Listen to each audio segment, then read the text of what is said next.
निया नाम की एक लड़की ने कोलकाता के जीआर मेडिकल कॉलेज में एडमिशन लिया। वह कॉलेज के बाहर वाले हॉस्टल में ही रुकी थी। हाय, मैं काजल। तुम न्यू एडमिशन हो ना? हाँ, आज आई हूँ। मेरा नाम निया है। नाइस नेम निया, पर सुनो, यहाँ ना ध्यान से रहना, यहाँ बात रैगिंग होती है। वो लोग बात कर ही रही थी कि तभी एक लड़की के गाने की आवाज़ आई। मार, ये कौन गा रहा है? कोई हमेशा ही डरा रहा है। नहीं नहीं, मुझे तो लगता है यह उस लड़की की आवाज़ है जो यहाँ कुछ साल पहले गायब हो गई थी। उसकी आत्मा। अरे चुप रो ना। तभी उनके सामने एक सफ़ेद साड़ी पहने लड़की आई। उसके बाल उसके मुंह पर पड़े थे और वो उनकी तरफ बढ़ रही थी। मुझे माफ़ कर दो, मैंने कुछ नहीं किया, प्लीज़ दो। तभी उस लड़की ने अपने हाथ उनकी तरफ बढ़ाए और अचानक कई सारे हाथों ने उन्हें पीछे से पकड़ लिया। वह दोनों पूरी, लेकिन तभी हंसने की आवाज़ें आई तो उन्होंने देखा कि उनके चारों तरफ उनकी सीनियर्स खड़ी हंस रही थी। तुम लोग कितनी डरपोक हो अन्विता यार, मज़ा आ गया। शक्ल देखो इन लोगों की। आप लोगों को शर्मी आती है? ये सब करते हुए हम नंगे थोड़ी ना हैं जो शर्म आएगी। और यह तो कुछ नहीं, अभी तो तुम्हें नाच कर दिखाना है। और क्या फट्टू कहीं कि हम फट्टू हैं और तुम लोगों में बहुत हिम्मत है। ऐसा है तो हॉस्टल की पीछे वाली बिल्डिंग में जाकर दिखाओ। वहां जाने में तुम लोगों की बैंड बज जाएगी। हाँ, तो चैलेंज कर रही हो हमें? चलो फिर दिखा देते हैं तुम्हें कि तुम्हारे सीनियर्स क्या चीज़ है। हाँ, आज रात का एडवेंचर वही होगा। मियाँ, वो जगह भूतिया है, मैं वहाँ नहीं आऊँगी। अरे कुछ भूतिया नहीं है, ये सारी अफवाह है। चलो, आज तुम दोनों की रैगिंग वही होगी। सभी सीनियर्स ने निया और काजल को पकड़ लिया और हॉस्टल के पीछे लेकर पहुंची। रास्ते में उन्हें बॉयज़ हॉस्टल का राजन भी मिल गया। तुम लोग क्या करने जा रही हो? अरे कुछ तूफानी करने आओ, तुम भी चलो। हाँ हाँ चलो, तुम्हें भी मुजरा दिखाएंगे। वह सब अंदर पहुंचे, मोबाइल की फ्लैशलाइट जलाई और सीनियर्स ने उनसे डांस करने को कहा। प्लीज़, मैं ये सब नहीं कर सकती, मुझे बहुत डर लग रहा है। या तो तुम लोग नाचोगे या रात भर यही रहोगी, डिसाइड कर लो। फटाफट निया और काजल ने मजबूर होकर नाचना शुरू किया, पर तभी अचानक किसी के चीखने की आवाज़ आई। शायद कोई जानवर नहीं था, वह किसी इंसान की आवाज़ थी। सबने पीछे मुड़कर देखा तो काजल, निया और पारुल गायब हो चुकी थी। कहाँ गई? यह दोनों भाग गई क्या? अरे पर पारुल भी नहीं है, वो कहाँ गई? पारुल, इधर पारुल। निया और काजल अचानक खुद को बिल्डिंग के किसी दूसरे हिस्से में पाती है। ये तुम दोनों की वजह से हुआ है, हम कुछ नहीं कर रहे थे। हम अचानक यहाँ कैसे आ गए, मुझे समझ में नहीं आ रहा। प्लीज़, मुझे यहाँ से जाना है। चुप रहो तुम दोनों, ये सब तुम्हारे चैलेंज की वजह से हो रहा है। तभी उन्हें चूड़ियों की आवाज़ सुनाई दी, जैसे कोई लड़की उनकी तरफ चलकर आ रही हो। पर तभी अचानक वो चूड़ियाँ टूटने लगी कि ये आवाज़ कहाँ से आ रही है, शायद कोई है यहाँ पर। उधर अन्विता, मीनाक्षी, रूबी और राजन पारुल को ढूंढ रहे थे। अचानक उन्हें सामने एक लड़की दिखी जिसके बाल उसके चेहरे पर बिखरे हुए थे। वो कौन है? अरे ये तो पारुल है, हमें डराने की कोशिश कर रही है।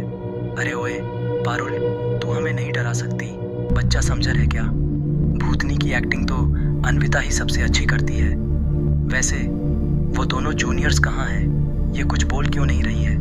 रुको, मैं जाकर इसे देखती हूँ। कुछ ज्यादा ही नाटक कर रही है। अन्विता उस लड़की के पास जाती है।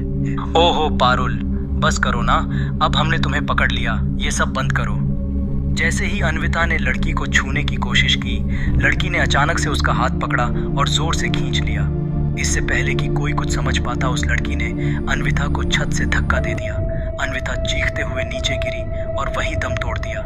अन्विता, भागो यहाँ से, यहाँ कुछ बहुत गलत हो रहा है। अमिता की मौत के बाद मीनाक्षी, रूबी और राजन पूरी तरह से रा गए थे उनके सामने। अब यह बात साफ हो चुकी थी कि यहाँ कुछ बेहद खौफनाक हो रहा है। वो पूरी तरह से डर गए और तुरंत बाहर भागने की कोशिश करने लगे, लेकिन हर रास्ता जैसे बंद हो गया था। ये क्या हो रहा है? बाहर जाने का रास्ता कहाँ है? हे भगवान, मैं यहाँ क्यों आया? तभी तीनों को निया, काजल और पारुल की चीखें सुनाई देने लगी। आवाज़ें चारों ओर से आ रही थीं, लेकिन वो उन्हें देख नहीं पा रहे थे। ये आवाज़ मियाँ और काजल की है, वो भी फंस गई है या? काजल, पारुल, कहाँ हो तुम लोग? उधर निया, काजल और पारुल भी चीख रही थी, लेकिन उन्हें भी कोई सही रास्ता नहीं मिल रहा था। वो भी फंसी हुई थी और मदद के लिए पुकार रही थी। कोई है? प्लीज़ हमें यहाँ से निकालो। हम फंसे हैं, कोई मेरी मदद करो। अन्विता कहाँ हो तुम? तभी मीनाक्षी ने देखा कि उसकी परछाई अचानक जमीन से उठकर उसकी ओर बढ़ रही है। ये क्या है? ये मेरी परछाई क्यों? मीनाक्षी पीछे हट। परछाई ने अचानक उसका गला पकड़ लिया और उसे खींचने लगी। मीनाक्षी चीखने लगी, लेकिन कोई उसकी मदद नहीं कर पा रहा था। उसके मुंह से खून बहने लगा और उसकी आंखें उलट गईं। कुछ ही पलों में मीनाक्षी की लाश जमीन पर गिर पड़ी। मीनाक्षी, मीनाक्षी, ये सब क्या हो रहा है? लगता है हम सब मरने वाले हैं। हमें यहाँ से निकलना होगा जल्दी। तभी अचानक नेहा, काजल और पारुल उन लोगों के पास पहुंच गए।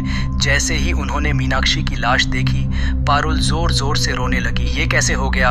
हमें यहाँ से निकलना होगा, वरना हम सब मारे जाएंगे। ये तेरी वजह से हो रहा है। तूने ही चैलेंज दिया था ना अन्विता को। अन्विता कहाँ है? रूबी ने उसे अन्विता के बारे में बताया तो वह और जोर जोर से रोने लगी। लेकिन तभी एक और खौफनाक घटना घटी। राजन अचानक हवा में उठने लगा और जोर से दीवार से जाकर टकरा गया। उसका सिर दीवार से टकराने की वजह से फट गया और बहने लगा। कुछ ही पलों में राजन की सांसें थम गईं और उसकी लाश जमीन पर गिरा। राजन, नहीं, भागो, जल्दी भागो, यहाँ से हमें बाहर निकलना होगा। रूबी भागते भागते अचानक किसी से टकरा गई। उसने सोचा कि वह पारुल है और बिना सोचे समझे उसे जोर से गले लगा लिया। हमें यहाँ से जल्दी निकलना होगा, मुझे बहुत डर लग रहा है। तभी दूर से पारुल की आवाज आई, रूबी, मैं यहाँ हूँ, तुम किसे गले लगा रही हो? रूबी का चेहरा डर से सफेद हो गया। उसने देखा जिसे उसने गले लगाया था वह पारुल नहीं, बल्कि एक अजीब सी लड़की थी। उस लड़की के चेहरे पर खून से सने निशान थे और उसकी आंखें खाली थीं। इससे पहले कि रूबी कुछ समझ पाती, उस लड़की ने उसकी गर्दन एक झटके में घुमा दी। संगीत, गर्दन टूटते ही रूबी की चीखें भी बंद हो गईं। वो लड़की भयानक तरीके से चिल्लाई। उसकी चीख इतनी खौफनाक थी, चारों तरफ का मौसम बदलने लगा। हवा जोर जोर से चलने लगी और वो लड़की अचानक हवा में खुलकर गायब हो गई। काजल इस दौरान बाहर जाने का रास्ता ढूंढ रही थी। तब अचानक नेहा की आवाज आई, मुझे रास्ता मिल गया, जल्दी बाहर चलो। काजल और पारुल तेजी से नेहा की ओर भागी। काजल सबसे पहले दरवाजे से बाहर निकल गई, लेकिन पारुल ने देखा कि नेहा रुक गई है। नेहा, रुकी क्यों हो? चलो ना बाहर। पारुल ने नेहा का हाथ पकड़कर खींचने की कोशिश की, लेकिन नेहा का हाथ अचानक मांस के लोथर में बदल गया। उसका पूरा शरीर एक डरावनी लाश में बदलने लगा। पारुल की आंखें डर से फटी रह गईं। ये क्या हो रहा है तुमका? वो नहीं जो तुम जानती हो। कुछ साल पहले मैं भी इस मेडिकल कॉलेज में पढ़ती थी। मेरे साथ रैगिंग की गई, बहुत बुरी तरह। मैंने बहुत गुहार लगाई, सबको बताया, लेकिन किसी ने मेरी मदद नहीं की। अंत में मुझे हार माननी पड़ी और मैंने अपनी जान ले ली। पर किसी को यह बात बाहर पता ना चले और कॉलेज की रेपुटेशन खराब ना हो, इस डर से मेरी लाश को इस आधी अधूरी इमारत में दफना दिया गया। सबको लगा मैं गायब हो गई हूँ, लेकिन मैं हमेशा यहीं थी। इन्हीं दीवारों में पारुल की सांसें रुकने लगी। नेहा की आंखें अब खून से लाल हो गई थीं और उसके चेहरे पर मुस्कान थी। तब से मैं उन सभी को सजा देती हूँ जो यहाँ रैगिंग करते हैं, और अब तुम्हारी बारी है। पारुल ने नेहा के हाथ से छूटने की कोशिश की, लेकिन उसकी पकड़ बहुत मजबूत थी। इससे पहले कि पारुल कुछ कर पाती, नेहा ने उसे भी उसी तरह खत्म कर दिया जैसे उसने बाकियों को मारा था। उधर काजल बाहर इंतजार करती रही, पर कोई बाहर नहीं आया। उसे लगा उस भूत ने पारुल और नेहा को भी मार दिया। वह बदहवास से अकेले वापस हॉस्टल लौट गई।